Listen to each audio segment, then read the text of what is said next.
Assalamualaikum warahmatullahi wabarakatuh. Innal hamdalillah nahmaduhu wa nasta'inuhu wa nastahdihi wa nastaghfiruh wa na'udzu billahi min shururi anfusina wa min sayyiati a'malina. May yahdihillahu fala mudilla lahu ومن يضلله فلا هادي له أشهد أن لا إله إلا الله وحده لا شريك له وأشهد أن محمدا عبده ورسوله يا أيها الذين آمنوا اتقوا الله وقولوا قولا سديدا يصلح لكم أعمالكم ويغفر لكم ذنوبكم ومن يطع الله ورسوله فقد فاز فوزا عظيما. الحمد لله الذي بنعمته تتم الصالحات. ربنا آتنا من لدنك رحمة وهيئ لنا من أمرنا رشدا. اللهم آت نفسي تقواها وزكيها وأنت خير من زكاها أنت وليها ومولاها.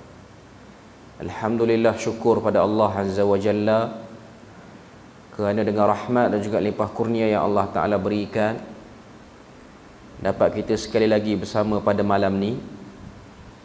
Dan insya-Allah sambungan kita daripada manhaj Aqidah Al-Imam Asy-Syafi'i rahimahullahu ta'ala. Sambungan kita masih lagi pada bab yang pertama, di bawah dasar-dasar Imam Asy-Syafi'i dalam menetapkan akidah dan perbandingan dengan manhaj mutakallim.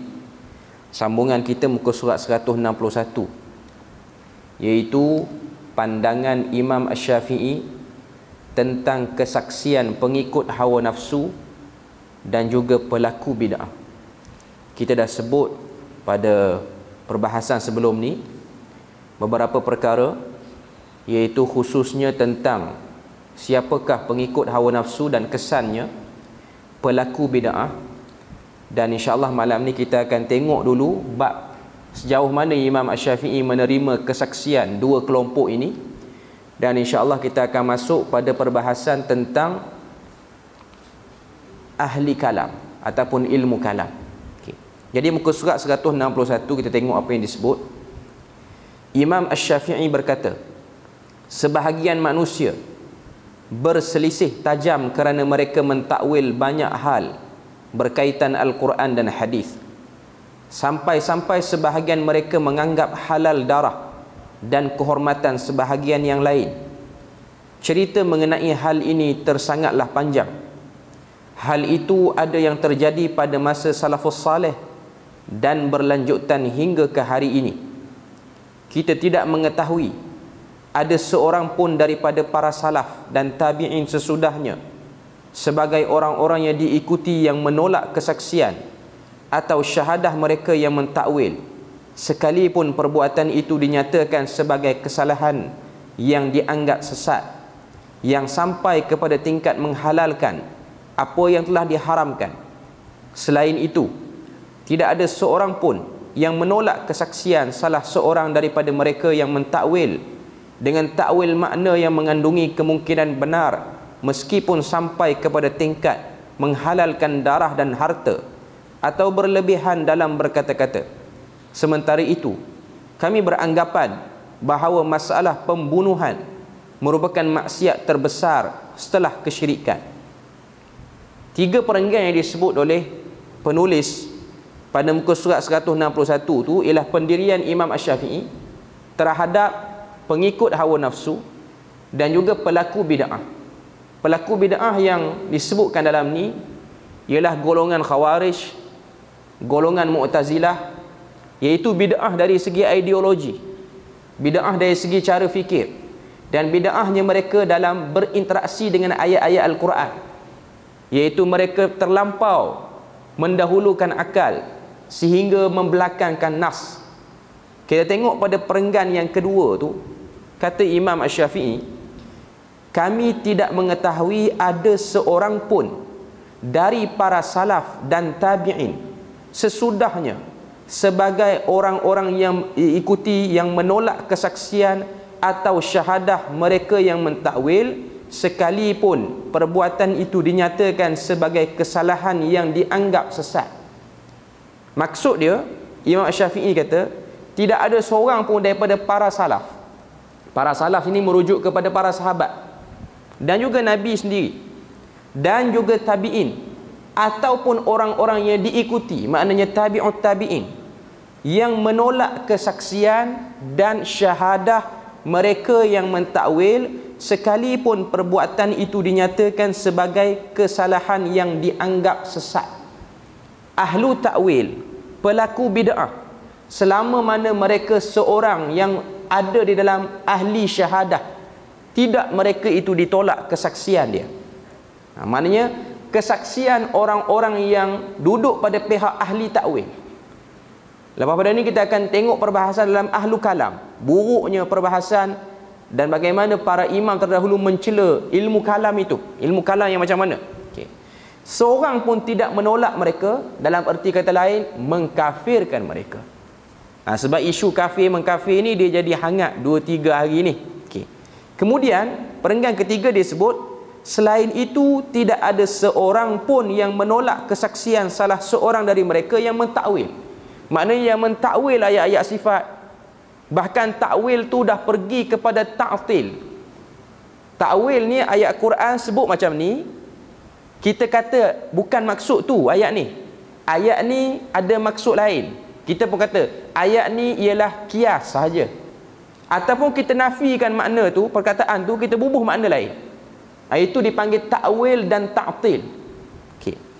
Kata dalam buku ni, tidak ada seorang pun yang menolak kesaksian salah seorang dari mereka yang mentakwil dengan takwil makna yang mengandung kemungkinan benar meskipun sampai kepada tingkat menghalalkan darah. Maknanya kadang-kadang kumpulan mereka terlampau ekstrim, terlampau radikal sehingga pergi kepada halal darah, tapi atas urusan menerima kata-kata benar masih lagi diterima, tidak dikeluarkan mereka cepat-cepat daripada orang Islam. Masih lagi menyebut mereka sebagai Muslim, tapi mereka bukanlah Muslim yang betul sebab mereka melakukan bid'ah dan mereka mengikut hawa nafsu. Okay. Kemudian perenggan yang keempat bawah sekali, kami juga telah mendapati mereka yang melakukan takwil dan membolehkannya kerana berbagai alasan, sementara kawannya tidak menyenanginya dan menentangnya. Maknanya ianya satu benda yang besar dan panjang. Kumpulan-kumpulan manusia yang ada atas dunia ni berbagai-bagai. Dalam kumpulan Islam tu sendiri pun ada berbagai-bagai. Ada orang yang nak pilih dengan pandangan ni dan ada orang yang nak pilih dengan pandangan ni. Dan kita berhak menilai sebuah pandangan itu betul ataupun tidak. Dan kita ada penimbang tara untuk nilai benda tu. Itu benda yang kita kena tahu. Okay. Bila mana kita kata orang tu sesat, ia tidak bermakna mengkafirkan orang tu. Cuma ianya nak memberi peringatan, khususnya bagi orang yang ada ilmu, bagi orang yang ada kuasa, untuk memberi peringatan ataupun disebut dengan nama tahzir, supaya orang jelas apa yang sesat dia. Okay. Muka surat 162, akan tetapi para salafus salih tidak menolak kesaksiannya walaupun pandangannya itu keliru menurut mereka. Maknanya para salafus salih dalam bab kesaksian, maknanya nak jadi saksi dalam satu-satu kes berkaitan dengan jenayah ke, kes berkaitan dengan nikah kahwin ke, yang perlu ada saksi, tidak ditolak penyaksian golongan ini. Okay. Jadi seorang yang menghalalkan sesuatu yang dengan mentakwil, baik berupa ucapan maupun yang lainnya, kesaksiannya tetap diterima. Maknanya dia masih diterima sebagai seorang saksi. Kemudian Imam Asy-Syafi'i menyebutkan orang atau kelompok yang kesaksiannya ditolak, ia berkata, terkecuali di antara mereka ada yang jelas-jelas menghalalkan kesaksian palsu atas seseorang disebabkan ia memandang halalnya darah atau harta orang lain, maka kesaksiannya itu ditolak. Ini disebut dalam kitab Al-Um. Apa maksud Imam Asy-Syafi'i ini? Bila mana satu orang tu dia radikal dengan apa yang dia pegang, dia orang kata apa, over dengan pandangan yang dia pegang, menyebabkan dia mudah dan dia menimbulkan bahaya dalam satu-satu komuniti Muslim itu, maka orang macam ni kesaksian dia ditolak. Kalau setakat dia mentakwil semata-mata, dia tidak takwil dan dia tidak mengkafirkan orang dan dia tidak menghalalkan darah orang, maka ianya masih lagi boleh diberikan pertimbangan dalam isu penyaksian dia. Imam Asy-Syafi'i memberikan contoh orang seperti ini dengan kelompok Rafidah, iaitu Syiah. Ujarnya, aku tidak melihat ada seorang yang lebih dusta daripada orang Rafidah. Rafidah ni ialah kelompok Syiah yang ghulat, yang melampau, yang radikal. Ataupun namanya ialah Syiah Ithna Asyariyah namanya. Okay. Jadi kelompok ini ialah kelompok yang mengkafirkan orang lain selain daripada kumpulan dia orang, dan mencari ruang dan peluang untuk membunuh orang yang tak sealiran dengan dia. Cuma kalau ruang dan peluang itu belum jelas, dia orang akan guna taqiyah ataupun pura-pura untuk berhadapan dengan orang tu. Tapi dalam hati ada niat untuk melakukan kebinasaan, sebab dia orang dah faham konsepnya ialah halal darah. Sebab itu yang diajar, itu yang ditarbiah daripada kecil. Jadi kumpulan-kumpulan ini mereka ditolak. Sebab tu kalau kita tengok riwayat-riwayat Syiah dalam hadis-hadis yang diambil oleh para ulama daripada kalangan Ahlus Sunnah wal Jamaah ialah riwayat-riwayat Syiah yang sederhana, ataupun disebut dengan nama Syiah Mufaddilah ataupun Syiah Mufaddalah. Antaranya ialah Imam Abdul Razak yang tulis kitab Musannaf Abdul Razak. Musannaf Abdul Razak ni kitab hadis yang besar. Dia satu orang yang pro kepada Ali bin Abi Talib. Dia jadi Syiah atas isu politik, bukan Syiah atas isu akidah. Itu ada beza peringkat awal perkembangan Syiah. Sebab tu Imam Syafi'i pun dalam kata-kata dia yang ni, dia pun dituduh sebagai Syiah. Tambah pula dia datang daripada Ahlul Bait. Sebab tu dia pun terkena sikit biasan golongan-golongan nawasib, golongan-golongan pembenci kepada Ali bin Abi Talib, ataupun golongan yang berlawan dengan Syiah itulah. Itu dipanggil dengan nama nawasib. Jadi Syiah Mufaddilah ialah golongan Syiah yang pro pada Ali, sebab melihat tindakan Ali tepat berbanding tindakan Muawiyah, dan tindakan Muawiyah salah. Tu saja. Yang dikatakan Syiah Rafidah ni, mereka menganggap Ali itu Tuhan, bukan dengan macam Syiah Mufaddilah ni. Syiah Mufaddilah, Tuhan tu Allah Ta'ala, Rasul tu masih lagi Rasulullah. Yang bawa wahyu kepada Rasulullah tu Jibril. Dia orang tak kata Jibril tu silap bawa, patut dapat ke Ali. Yang tu dah pergi pada isu akidah. Dia orang cuma kata dari segi politik, sebab Ali yang tepat, sebab Ali Amirul Mukminin, dia perlu ditaati, dia perlu dibaiat. Kenapa orang Islam pada waktu tu pilih nak jadi satu kelompok baru? Pandangan dia orang. Walaupun pandangan dia orang tak tepat juga pada waktu tu. Cuma nak katanya dia orang jadi Syiah hanya atas isu politik, bukan jadi Syiah atas isu akidah. Atau kita sebut dengan istilah Syiah jadi-jadian ni. Cuma trend orang convert jadi Syiah ni, terutamanya kita di Malaysia ni, dia ada dua isu. Pertama ialah isu politik juga, iaitu ketika mana jatuhnya kerajaan Republik Iran. Kerajaan Iran sebelum daripada ni, yang kata apa, yang dikuasai oleh sekularisme Shah Iran, dijatuhkan oleh revolusi Syiah. Yang bawa ni ialah Syiah Rafidah yang diketuai oleh Khomeini pada waktu itu. Jadi pada waktu tu propaganda kehebatan Syiah, dia tak highlight Syiah, dia highlight kebangkitan Islam. Dia tak highlight kebangkitan Syiah. Jadi orang-orang pada waktu itu, terutamanya kita di Malaysia ni pun, melihat bangkitnya Khomeini menentang Shah Iran itu ialah bangkitnya satu orang Muslim menentang kezaliman dan menentang sekularisme. Kita tak nampak itu ialah kebangkitan akidah. Kita tak nampak dia punya susunan tu dia nak pergi pada wilayatul faqih, nak kuatkan akidah kelompok dia orang. Sebab tu kita tengok pada waktu itu, segala risalah, segala buku-buku diterjemah yang mana buku-buku tu mengangkat Khomeini dengan orang kata apa, dengan tinggilah diangkat sehingga sampai ke tempat kita, dan ramai orang-orang Melayu kita yang rasa hebat dan kagum, termasuk juga daripada kalangan ahli akademik, termasuk juga daripada kalangan ahli politik, terutamanya ahli politik yang cenderung ke arah semangat Islam ini. Sebab dia tengok dia punya bunyi seruan tu sama, tapi sebenarnya di balik itu ialah seruan akidah. Di sebalik itu ialah seruan akidah. Dia bukan seruan politik semata-mata. Cuma kebetulan dia dapat jatuhkan dan dia naik dan dia perkenalkan wilayatul faqih. Jadi ramailah orang Melayu jadi convert, sehingga ada yang beri nama anak dengan nama Khomeini, beri nama anak tokoh-tokoh Syiah dia orang lah. Hashimi Rafsanjani ini antara tokoh-tokoh yang besar dalam Syiah pada waktu itu. Dan akhirnya daripada isu politik dia berubah sedikit demi sedikit menjadi penganut kepada akidah.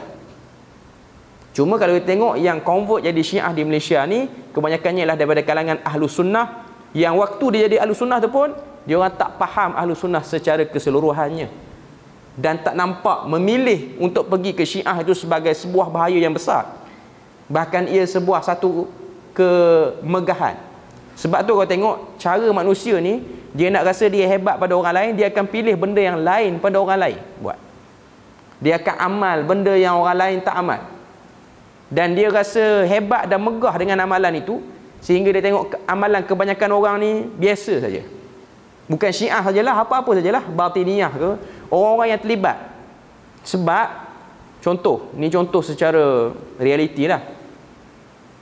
Satu orang, dia bukan seorang Muslim yang baik. Seorang Muslim yang baik maksudnya apa?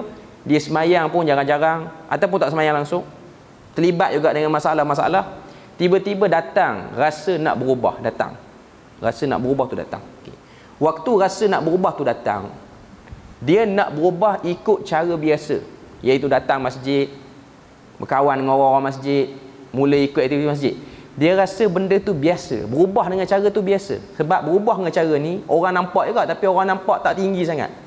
Orang kata baguslah dia, dulu tak datang masjid, sekarang dah datang dah. Kalau berubah dengan cara join satu kumpulan yang berlainan dengan kebanyakan orang, dia lain. Contoh join Batiniyah, dah ikut tarekat mana-mana, amal zikir, ubahlah penampilan tu, ubah juga. Ataupun jadi Syiah, tiba-tiba cakap pun jadi kemas, dah pandai sebut perkataan-perkataan payah yang orang kampung tak erti. Jadi dia rasa macam hebat. Kaedah tu lagi hebat berbanding setakat pergi masjid, tarik sejadah, ambil masuk kelas Quran, tu biasa saja. Jadi manusia dalam waktu yang sama, iblis tunggang dia untuk berubah dengan gaya yang lebih advance. Dia berubah juga, sama juga dia dulu pun, cuma cara dia berubah tu ialah cara new face, wajah baru, tapi dia bawa benda yang lebih teruk daripada sebelum ni, sebab dia tarik dengan akidah. Jadi Syiah Mufaddilah diterima riwayat dia dalam hadis. Ramai lagi lah dalam Rijal Bukhari pun ada. Cuma nak katanya, kalau kita tahu bab ni, kita tak akan cepat melatah lah. Sebab golongan-golongan Syiah di Malaysia ni, dia akan argue kita pada bab ni. Dia kata kalau Syiah tu salah, kenapa imam-imam Ahlus Sunnah, Bukhari, Muslim, Abu Daud, terima juga riwayat-riwayat Syiah dalam hadis dia orang? Syiah yang macam mana yang dia orang terima? Itu dulu yang kita nak tahu. Bukan Syiah yang ekstrim macam sekarang. Bukan juga Syiah-Syiah yang kita tengok macam Ayatullah yang hidup sekarang-sekarang ni. Kemudian perenggan seterusnya, kesaksian pengikut hawa nafsu, perenggan ketiga, semuanya aku terima kecuali yang berasal daripada kelompok Rafidah, kerana mereka hanya bersaksi antara sebahagian mereka terhadap sebahagian yang lain. Berdasarkan penuturan ini, berarti Imam Syafi'i menerima kesaksian para pengikut hawa nafsu dengan syarat, iaitu mereka adil, objektif pada dirinya, meskipun terjadi beberapa penyimpangan jika mereka mentakwil. Adapun mereka yang dikenal tidak mempunyai keadilan pada dirinya, atau mereka dari golongan yang membolehkan berdusta, maka kesaksiannya ditolak. Macam Syiah Rafidah, mereka membolehkan berdusta, antaranya taqiyah. Bahkan ada kelebihan dan pahala besar untuk orang yang bertaqiyah di hadapan Ahlus Sunnah wal Jamaah. Tapi kalau setakat dia tak nak terima tauhid 3, dia nak pegang kaedah sifat 20, adakah kita akan tolak orang ni dari segi kesaksian dia? Pandangan ni kita boleh nilai balik. Apa yang dia pegang, apa yang dia ambil, kita boleh nilai. Okey. Tapi nak tolak dia 100% sehingga tak nak makan sembelihan dia, sehingga tak nak kahwin dengan keturunan dia, itu kita pula jadi ekstrim pada bab tu. Sebenarnya tidak sampai ke tahap itu pun. Tidak perlu sampai ke tahap itu. Okey. Sebab tu ini antara benda yang orang duk bising 1 hari 2 hari ni. Bila mana orang tu nak pegang fahaman akidah dia macam ni, adakah dia jadi kafir? Ataupun kita duduk sepentas dengan orang yang macam ni, adakah kita pun dilihat sebagai orang yang tidak jelas pegangannya ataupun manhajnya? Apa yang disebut oleh Imam Asy-Syafi'i jelas.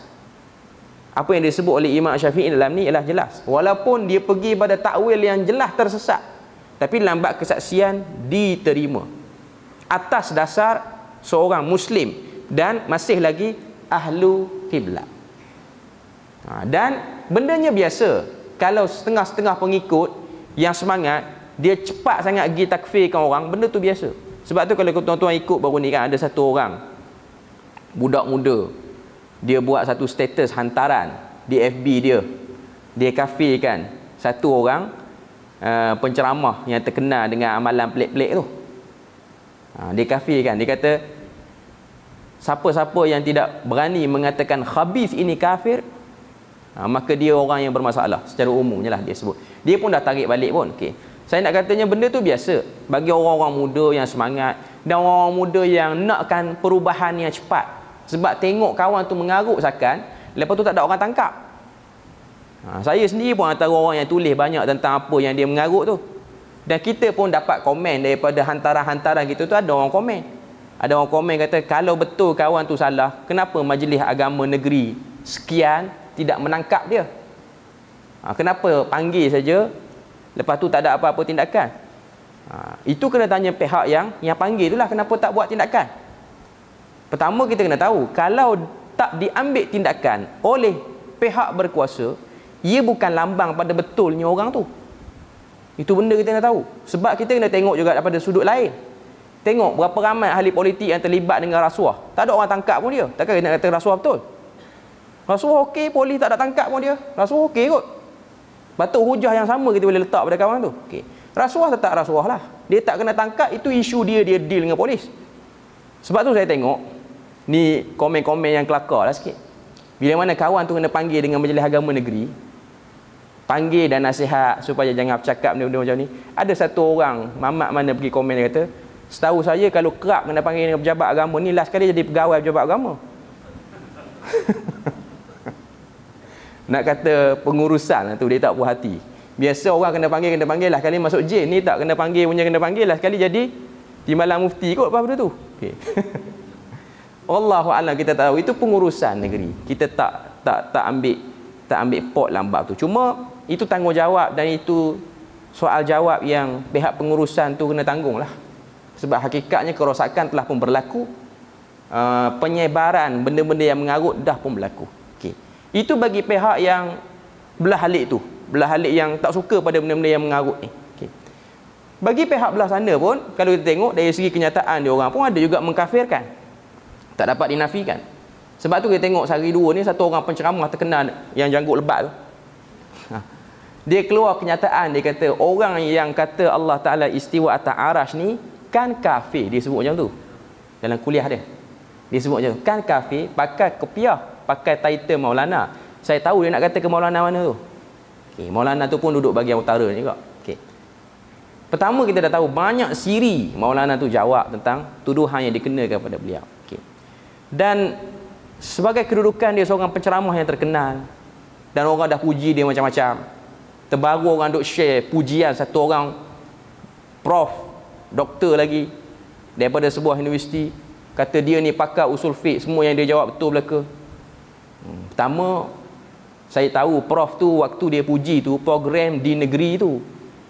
Lepas pada tu jumpa kawan tu, esok sarapan rumah penceramah tu pula. Tuan-tuan faham tak? Pergi negeri orang, takkan nak kutuk orang tu. Lepas tu tahu dah orang tu nak jumpa kita. Esok sepatutnya nasi dagang dah jadi terajang pula. Sebut nasi dagang tahu negeri mana. Okay. Maknanya sepatutnya orang kata apa? Saya tak tahulah, tapi Kalaulah dia kata saya dah cek dah, tengok pandangan-pandangan dia semua sama dengan mazhab Syafi'i, saya tak tahulah prof tu cek macam mana. Tapi ada yang kita cek memang tak ada dalam buku pun apa yang dia cek, dia jawab sendiri je. Dan sebenarnya agak bahaya satu orang ni kalau dia jawab semua je.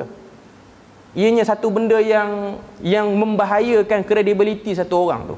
Sebab Imam Malik sendiri beri peringatan di meja jawab soalan ni, jawab soalan hukum hakam ni. Kalau satu orang tu dia boleh jawab semua, kamu kena ragu pada dia. Tak sebab manusia dia punya bekas tak akan dapat tarik semua benda. Bekas tu maksudnya dia punya kemampuan dia. Sebab Imam Malik tu sendiri pun lebih pada 60 soalan dia tak jawab dalam sesi soal jawab. Ada sirah berkenaan dengan bab tu, riwayat berkenaan dengan bab itu. Okey. Jadi ini benda yang kita kena tahu. Saya tak naklah sebut, cuma bila mana dia dah sebut benda tu kafir, dia satu benda yang serius sebenarnya. Dia satu perkara yang serius. Dan tak patut sebenarnya satu orang penceramah yang kita kira tak tahulah dia tu orang yang betul-betul menelaah ataupun tidak. Kalau dia satu orang penelaah, dia kaji, dia kena tahu bahawasanya isu tak nak takwil istiwanya Allah Ta'ala di atas arash ni ialah isu yang luas dan orang duk bercakap lama dah. Para ulama duk menyebutkan kumpulan itu tidak dikeluarkan dan tidak dikafirkan sama sekali. Tapi bila mana geng yang belah dia sebut dengan satu kenyataan, mengatakan jumhur para ulama mengatakan Nur Muhammad ialah makhluk yang pertama diciptakan, dia tak sebut apa-apa pun, dia tak ada komen apa pun. Padahal yang penceramah tu sebut satu benda yang sangat salah dan fatal. Tidak ada pun jumhur kata macam tu. Dia nak benarkan konsep Nur Muhammad wahdatul wujud tu, dia kata jumhur para ulama. Bahkan hadisnya ada dalam sebuah kitab hadis. Tak sebut kitab hadis mana. Hadis tu hadis Jabir. Bahkan para ulama dah sebut hadis tu ialah hadis palsu. Paling tinggi pun dia punya darjat dia ialah terlalu dhaif. Dan ada yang memungkarkan hadis tu. Okay. Jadi ini antara dua pihak. Satu kelompok bila mana dia kafirkan orang, tak ada orang nak bunyi pun. Tapi kalau yang belah ni, yang kafirkan tu bukanlah satu orang penceramah pun, satu orang budak muda, dah tarik balik pun, dah sebut dengan maaf apa semua elok lah. Okay. Tapi kalau yang belah sana, satu benda mengarut pun dia tak pernah tarik balik, satu kekafiran, tuduhan pun tak pernah ditarik balik. Tidak dilihat sebagai pemecah belah, tidak dilihat sebagai ekstremis, bahkan diberi tempat, bahkan diangkat, dipuji, dilambung. Ini ialah masalah kemerosatan intelektual masyarakat. Sebab masyarakat dah mulai menilai daripada nama, kedudukan dan juga populariti satu orang, sehingga satu orang tu jadi kebal untuk diserang hanya kerana dia ada kedudukan yang besar. Jadi itu masalah yang berlaku pada hari ini. Okay. Kemudian kita tengok apa yang disebut oleh Al-Imam Asy-Syafi'i seterusnya. Dia kata muka surat 162 perenggan yang keempat tu, berdasarkan penuturan ini bererti Imam Syafi'i menerima kesaksian para pengikut hawa nafsu dengan syarat, iaitu mereka adil pada dirinya meskipun terjadi beberapa penyimpangan jika mereka mentakwil. Adapun mereka yang dikenal tidak mempunyai keadilan pada dirinya atau mereka dari golongan yang membolehkan berdusta, maka kesaksiannya ditolak. Beliau pun memberi alasan dengan berkata, siapa pun yang selamat dari kedustaan, maka kesaksiannya diterima. Kesaksiannya saya terima. Sesungguhnya kesaksian orang yang melihat ataupun berpendapat pendustaan itu adalah menyekutukan terhadap Allah atau satu maksiat kepadanya yang mengharuskan masuk neraka, maka ia lebih berhak untuk diterima daripada kesaksian orang yang menganggap enteng dosa tersebut. Okay, maknanya nak sebut sini ialah pendirian Imam Syafi'i secara kesimpulannya, dia terima penyaksian ahlu bid'ah dan juga pengikut hawa nafsu, tapi ada syarat-syaratnya. Dia tak terima semudah-mudahnya lah. Okay. Muka surat 163 isu kedua, memboikot pelaku bid'ah menurut Imam Syafi'i. Macam mana Imam Syafi'i cakap dan dia beri penerangan tentang isu ni? Dia kata para salaf telah mengingatkan kita agar tidak berkumpul dan berteman dengan ahli bid'ah dan ahli ahwa. Para salaf malah mewajibkan kita untuk meninggalkan dan menjauhi mereka. Imam Muslim dalam kitab sahihnya meriwayatkan daripada Abdullah bin Umar radhiyallahu anhu bahawa ia berpesan kepada Hamid bin Abdul Rahman bin Yahya bin Ya'mar dengan berkata, jika kamu bertemu dengan mereka, iaitu kelompok Qadariyah, maka katakanlah kepada mereka, aku berlepas diri daripada mereka dan mereka berlepas diri daripada aku. Okey. Kenyataan ini kalau kita tengok disebutkan daripada apa? Daripada Abdullah bin Umar. Dia kata kepada seorang tabi'in, nama dia Hamid bin Abdul Rahman. Okay. Abdullah bin Umar ni sahabat Nabi lah radhiyallahu anhuma. Dia kata, kalau kamu bertemu dengan Qadariyah, katakan pada mereka aku berlepas diri dari mereka dan mereka berlepas diri daripada aku. Ini ialah pendirian para ulama bahkan para sahabat dalam isu berinteraksi dengan ahli bid'ah dan juga ahli ahwa. Okay. Ahli bid'ah, ahli ahwa ni dia duduk sekali pada zaman dulu. Dia dah sebut dengan jelas. Yang disebut sini ialah Qadariyah. Qadariyah ni ialah golongan yang menafikan qadar itu pun daripada Allah Ta'ala. Qadar itu tidak ada. Semuanya datang pada kita. Kita pilih yang ni jadi yang ni. Dan Allah Ta'ala tu tak tahu pun apa yang kita pilih. Dia mengurangkan sifat Tuhan yang maha mengetahui. Alimun khabir itu. Okay. Dari segi bid'ah yang dia buat, bid'ah apa? Bid'ah ritual ke tak? Dia orang salat macam biasa, baca Quran macam biasa. Dia orang tak terlibat ni. Pergi ziarah kubur ni tak ada lagi ni. Ni geng-geng Qadariyah ni. Dia orang tak pergi minta dengan wali-wali lagi. Cuma dari segi fikir, dia fikir macam tu. Dia fikir kata Allah Ta'ala ni dia tak tahu pun kita nak pilih apa. Ni esok ni kita nak makan apa dia tak tahu ni. 2 jam apa ni dia tak tahu. Okay. Kita buat baru dia tahu. Itu ialah menafikan maha mengetahuinya Allah Ta'ala, maha meliputinya dia punya pengetahuan terhadap makhluknya. Jadi kelompok ni dinamakan dengan nama Qadariyah. Jadi bid'ah dari segi ideologi. Okay. Kata Abdullah bin Umar, kalau jumpa dengan dia orang, dia kata pada tabi'in yang nama Hamid bin Abdul Rahman ni, kalau jumpa dengan dia orang, katakan pada mereka aku berlepas diri pada mereka, mereka pun berlepas diri pada aku. Mereka jangan nak nisbahkan pandangan-pandangan aku yang boleh menguatkan kumpulan mereka. Jangan. Okay. Maksudnya apa sini tuan-tuan? Maksudnya sini ialah sifat ataupun cara para sahabat, para tabi'in, tabi'ut tabi'in berurusan dengan golongan yang radikal dalam ikut hawa nafsu, ekstrim dalam ikut hawa nafsu, ialah tidak duduk semajlis sebagai tanda, sebagai isyarat orang tahu bahawasanya apa yang mereka buat tu tak betul. Inilah yang perlu dipegang oleh para ulama. Bila mana berlakunya satu kecelaruan, satu orang dia bercakap benda-benda yang mengarut dah, benda-benda yang tak betul, petikai benda-benda berkaitan dengan Al-Quran, petikai bahkan mulut terlampau, mudah untuk kafirkan orang, keluarkan orang pada ahli sunnah, sesatkan orang tanpa bukti-bukti, tanpa argumen yang kuat. Satu orang ulama, satu orang alim yang tahu orang ni, dia tak boleh duduk sekali, bermajlis sekali, kalau diundang apa-apa semua, tak perlu. Sebab apa? Sebab nak menunjukkan dan nak berikan masyarakat awam tengok orang alim pun tak pergi, orang alim pun tak pergi, maka memang betul lah orang ni tak betul. Dia jadi masalah sama kita sekarang ni, orang alim dia pergi, orang yang tahu ilmu tu, yang tahu mana betul mana salah ni, dia pergi, dia bermesra, sehingga orang awam tengok orang alim pun okey dengan dia. Takkan kita nak bergaduh dengan dia? Takkan kita nak rasa kita lagi hebat pada dia dengan kita tolak dia mentah-mentah?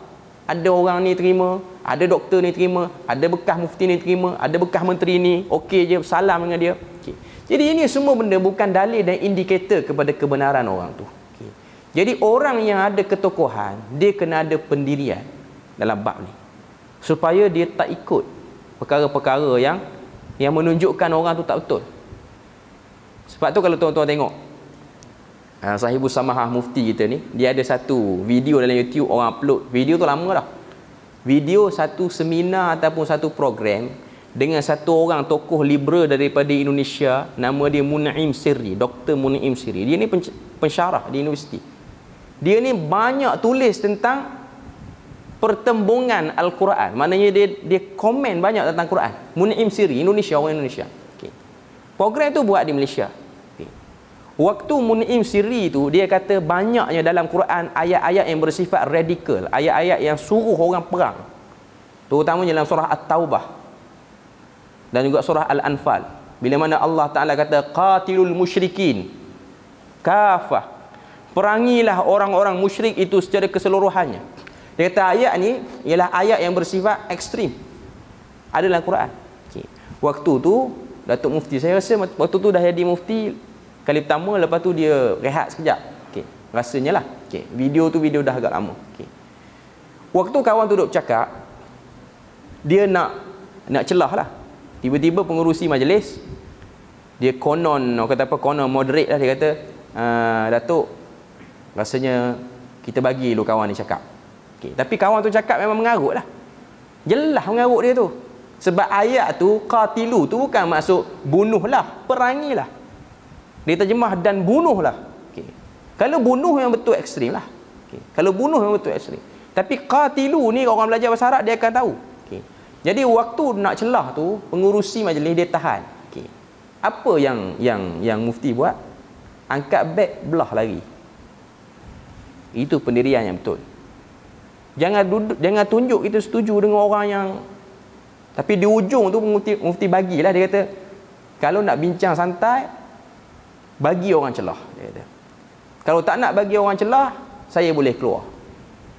Kata majlis nak bincang cara santai, tapi saya nak celah tak boleh. Dan saya rasa tak ada manfaat untuk saya duduk dalam majlis yang penuh dengan pembohongan. Dia berani sebut perkataan tu. Jadi ini menyebabkan orang nampak, betul lah, Muni'im Sirri ni betul-betul masuk air betul cakap bab ni. Okay. Tapi kalau satu orang tokoh, dia duduk, dia senyum, minum air sekali, jadi orang akan jadi keliru. Salah ke tidak kawan ini? Adakah salah dia kita boleh berlapang dada? Ini ialah satu benda-benda yang mengelirukan orang. Sebab itulah banyak benda pendapat yang tak betul hari ni, orang nampak benda tu khilaf, padahal benda tu tak khilaf dah pun. Benda tu tak ada pun dalam perbahasan masail al-khilafiyah. Tapi dengan sebab sikap sebahagian ahli agama yang terlalu bermudah-mudah dengan orang yang mempertahankan benda ni, mungkin sebab takut, mungkin sebab tak berani macam-macam, menyebabkan orang-orang nampak benda ni khilaf, kita boleh lagi berlapang dada. Sedangkan dia bukan khilaf hakikatnya. Sebahagian dari ucapan salaf tentang ini telah penulis kutipkan saat membahas manhaj mereka dalam menetapkan akidah. Sebagai tambahan, kami kutipkan ucapan ulama salaf yang lain, iaitu Imam Ad-Darimi meriwayatkan dalam sunannya daripada Abu Qilabah. Ia berkata, janganlah kamu berteman dengan pengikut hawa nafsu dan janganlah kamu berdebat dengannya. Sesungguhnya aku khawatir kalau kamu akan terperangkap ke dalam pemikiran sesatnya atau menjadi ragu tentang apa yang telah kamu yakini. Maknanya jangan duduk sebab nak tutup pintu-pintu yang mengarut. Sama jugalah zaman sekarang ni, kalau kita tengok satu orang tu dia dah mengarut dah, jelas dah mengarut dia. Okay. Jangan share. Kalau kita nak share berserta komentar mengarut dia di mana. Dia ada sikap sebahagian orang kita kan, dia share masuk dalam grup. Dia nak tengok orang grup cakap apa. Dia nak ulah, dia tak kerti, tapi dia share. Dia tak hantar kat ustaz juga, dia hantar dalam grup. Okay. Tiba-tiba orang grup pun tengok, oh amalan nak bagi duit tak putus. Dia pun dengar. Alhamdulillah ada orang share ilmu bermanfaat. Seorang komen macam tu. Dia tu dah tahu benda tu mengarut, tapi dia tak ada komentar apa-apa. Kalau kita dah rasa benda tu mengarut, jangan masuk awal-awal lagi dalam grup. Okay. Sebab kita pun kadang-kadang menjadi musahamah, memberi saham ke arah benda-benda penyebaran seperti itu. Okay. Tapi kalau kita share untuk tujuan terang, yang mana yang tak betulnya, yang mana yang salahnya, tak apa. Okay. Jadi ini antara benda yang kita boleh usahakan pada zaman sekarang. Nak tolak secara rapat-rapat tak boleh. Sebab kita tak boleh halang untuk orang tu dia komen apa-apa. Tapi tuan-tuan tengoklah, setiap satu kecelaruan akan di backup dengan cara yang luar biasa. Saya tahu sebab saya berpengalaman lambat ni. Okay. Bila mana kita sebut kawan ni, satu orang penceramah ni, apa yang dia sebut tak betul. Okay. Datang pengikut-pengikut dia, serang dekat page kita, dia komen macam-macam. Saya duk tengok lah, benda-benda yang mengarut ni, tak kira lah amalan mengarut petua sekian, bacaan sekian, apa-apa semua ni.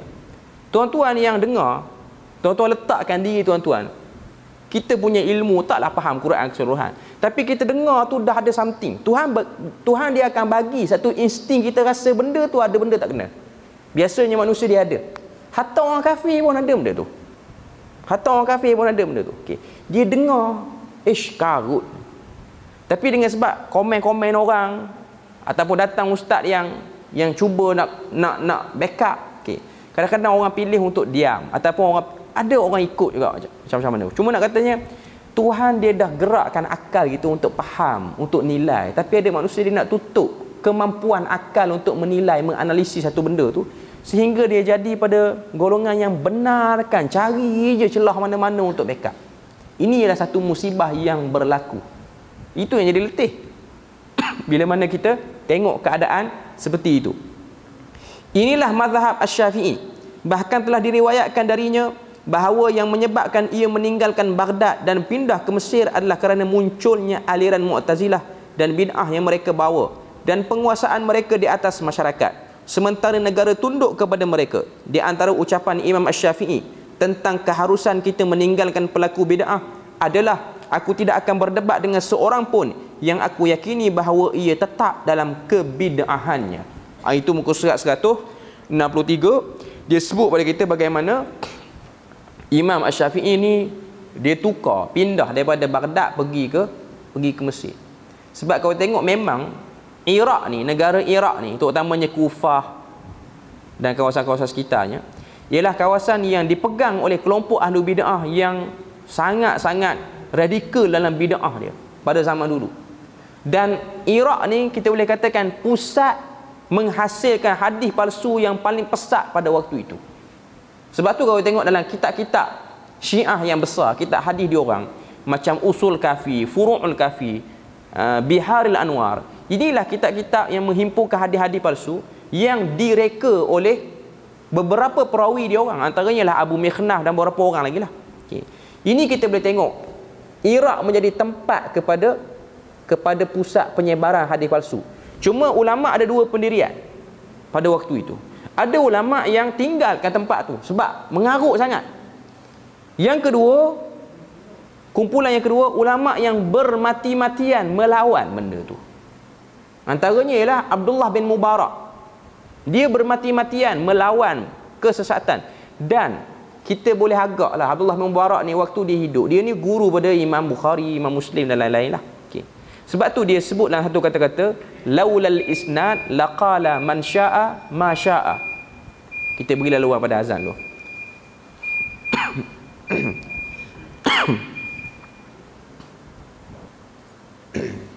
Okey, kita sambung sikit lagi tentang kumpulan-kumpulan ulama bila mana berurusan, berinteraksi dengan kelompok ahli bid'ah, khususnya mereka hadis palsu. Abdullah bin Mubarak ketika mana di Iraq, dia antara orang yang berjuang melawan kumpulan-kumpulan ini, dan dia memang berada pada pihak yang ditohmah, pihak yang diancam dengan macam-macam. Okay. Cuma nak katanya hidup kita sekarang ni pun macam tu lah juga bagi orang yang ada ilmu. Dia ada dua pilihan, sama ada dia keluar daripada keserabutan dan kekeliruan ni sebagai tanda dia nak tunjuk benda yang berlaku tu teruk, ataupun yang kedua dia lawan, dia pilih untuk ambil risiko untuk lawan. Okay. Dan untuk lawan ni saya rasa tak ramai untuk orang berani ambil position ni. Sebab position lawan ni adalah position yang akan menyebabkan orang pandang kita macam-macam, orang kecam kita macam-macam, orang benci. Dan tak semua manusia bersedia untuk dibenci oleh orang. Itu benda yang kita kena tahu lah. Sebab tu orang-orang yang ada kedudukan ni, dia banyak fikir yang tu lah. Adakah dia mampu untuk menghadapi risiko untuk dibenci oleh orang, dimaki oleh orang? Sebab orang yang tak biasa kena maki ni tuan-tuan, tak biasa kena kecam, dia kena sekali dia tak boleh tidur, dia serabut, kiri kanan tak jadi. Saya adalah 2-3 orang kawan yang dia baru acah-acah nak dia berani sikit 2-3 minggu ni. Okay. Kena sekali hantar mesej dekat kita nak deaktif dah FB. Tak larat. Tak larat 2 minggu tak larat. Kita kena maki, kena hantar surat LO lagi daripada mahkamah. Cuma ancaman lah benda-benda macam tu. Okay. Cuma nak katanya ini ialah cubaan yang perlu kita sedar lah. Okay. Dan zaman sekarang ni bagi saya nak sebut kesesatan, dia kena jelas. Sebab walaupun kita rasa kita berada pada tahun 2022 ni, orang dah pandai cari sendiri, banyak benda dah boleh cari dengan mudah, tapi masih lagi ada orang yang malas untuk mencari maklumat yang betul. Masih lagi ada, tak dapat dinafikan. Sebab tu bila mana nak kata satu benda tu sesat, Sebut dengan nama, contoh bagi clear, supaya orang tahu ini orangnya, ini kumpulannya. Sebab para ulama dulu pun dia sebut nama. Perawi yang suka memalsukan hadis namanya Abu Mikhnaf. Perawi yang suka memalsukan hadis namanya ialah Nuh Al-Jami'. Tak ada lah satu orang tokoh ulama waktu dia nak cerita ada seorang perawi di negeri kita ni suka palsukan hadis, tapi saya tak nak sebut nama takut dia mengumpat pula. Sudah orang tak tahu siapa. Kena sebut sebab ia berkaitan dengan kedudukan agama. Kedudukan agama. Ia ialah satu benda yang keberanian satu orang tu. Okey. Sebab tu ada orang kata sebab tak sebut itulah yang jadi tak jelas. Tak tahu siapa. Sebab tu pada muka surat 165 dalam buku ni, Yunus bin Abdul A'la ni yang terakhir. Dia kata, aku pernah berkata kepada Muhammad bin Idris Asy-Syafi'i. Iaitu berkata pada Imam Syafi'i lah. Teman kita, iaitu kawan kita, Al-Laits bin Sa'ad. Laits bin Sa'ad ni ialah imam yang hebat lah. Lagi awal berbanding Imam Malik. Mengatakan bahawa jika dia melihat seorang pengikut hawa nafsu yang boleh berjalan di atas air, maka ia tetap tidak akan mempercayainya. Kata Laits bin Sa'ad, kalau tengok satu orang pengikut hawa nafsu boleh berjalan atas air, maka dia tak akan percaya orang tu. Okay. Maka Imam Syafi'i dia tambah lagi kata-kata Laits bin Sa'ad. Dia kata ucapannya itu kurang. Perkataan Laits bin Sa'ad tu kurang sebab zaman Laits bin Sa'ad tak hebat selaru macam zaman Imam Syafi'i. Tak hebat selaru macam zaman Syafi'i. Aku akan menambahnya lagi, kata Imam Syafi'i. Jika aku menyaksikan seorang pengikut hawa nafsu terbang, aku tetap tidak akan mempercayai kepadanya. Sungguh benar orang yang pernah berkata dalam sebuah syair, idza ra'aita syakhsan qad yatiru wa fawqa ma'il bahri qad yasiru wa lam yaqif ala hududis syar'i fa innahu mustadrajun wa bid'iyyu. Apabila engkau melihat seseorang itu boleh terbang dan berjalan di atas lautan, tetapi ia melanggar batas-batas syariat, maka ia adalah orang yang diuji oleh Allah dan ia ialah pelaku bid'ah. Ini disebut dalam Manaqib Asy-Syafi'i sebagai salah satu syair yang dinisbah pada Imam Syafi'i. Tapi belum tentu Imam Syafi'i sebut benda inilah. Belum tentu lagi Imam Syafi'i sebut. Cuma waktu orang beritahu pada dia, Laits bin Sa'ad kata, kalau tengok pengikut hawa nafsu boleh berjalan atas air, maka aku tak akan percaya. Kata Imam Syafi'i, aku tengok pengikut hawa nafsu dan juga ahli bid'ah boleh berjalan atas air, boleh terbang, aku tak akan percaya. Tu zaman dia orang. Zaman kita ni kalau tengok satu orang ceramah tak kena tangkap pun tak boleh percaya. Itu indikator baru saya nak letak pula. Okay. Kalau tuan-tuan tengok satu orang ceramah tak kena tangkap, makin laku, makin ramai orang sambut dia. Itu istidraj pada dia sebenarnya. Sebab makin mengarut dia sebut, makin ramai orang ikut. Yang zaman dulu pun macam tu lah. Makin mengarut dia buat, makin lama pula boleh terbang. Makin lama pula boleh berjalan atas air. Okay. Makin hebat. Makin mandi tak basah, hujan pun tak basah. Bukan setakat mandi tak basah, hujan tak basah. Ini kelebihan-kelebihannya diintai. Sebab hari ini orang menjadikan hujah itulah. Kalau betul kawan tu tak betul, kenapa orang tengok live dia sampai 5-6 ribu? Istidraj. Ia istidraj. Inilah satu benda yang Tuhan memikat hati-hati orang untuk tengok benda yang tak betul. Okay. Ini satu benda ujian pada kawan tu, kawan yang bawa benda tak betul tu sendiri. Okay. Cuma kalau kita nilai dengan indikator yang tu, beratlah kita. Sebab tu kalau orang kata tak kena tangkap pun, jakir tak tangkap sampai merata. Ni orang duk sebar pula satu lagi gambar. Kata dia pergi di luar negara, waktu dia duduk tepi jalan, penjaga makam salam cium tangan dia. Itu ialah nilai-nilai kehebatan yang dinilai oleh orang luar sebagai satu benda yang hebat pada satu orang yang menyebarkan kekarutan dan kecelaruan.